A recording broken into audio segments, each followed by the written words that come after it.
LinkedIn is a platform that a lot of employees and employers are familiar with, but I don't think it's as familiar with many startups or small businesses and companies to really utilize. And LinkedIn is basically, it kind of brands itself as a professional social media network. And really, that is what LinkedIn is. So if, for example, you're looking for a job, or you may already have a job, LinkedIn is a great place where you can set up a profile. You essentially upload your CV onto LinkedIn, or you upload your experience onto LinkedIn, and you're almost creating a professional portfolio. So it's for professionals, but it's a really great place to network. And we talk about network and we talk about engagement, and it works really similar actually to Facebook in the terms of you kind of have this news feed, so you see all the updates that people share. There's opportunities for you to engage. There's opportunities for you to connect with other people. There are different groups that you can join, and it's really a way for you to kind of showcase who you are or who your business is, and what you're doing, but in a very sort of professional capacity.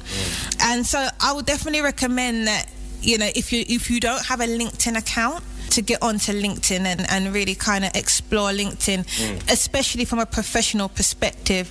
You don't necessarily need to be utilizing it every single day, but it's definitely good to have a presence on there, because you never know who you may connect with and who may actually find and connect with you. And another quite professional platform that I don't think as many people utilize as much as, say, Facebook, Twitter and Instagram is Google+.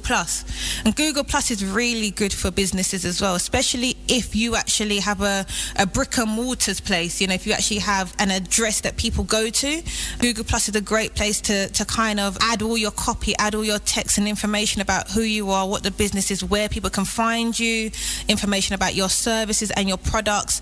And it just kind of keeps things consistent and keeps things in line and in message to, you know, the brand that you're trying to create. If you don't do it, and if you don't have yourself visual on some of these platforms, you're leaving it by chance. Some people might actually start to manipulate information about your company that you don't want as well. Sometimes it's a good idea just to kind of go onto Google and just search your name and see what appears. See if your company name or if your brand name is appearing in on the first result, and it should appear on the first result.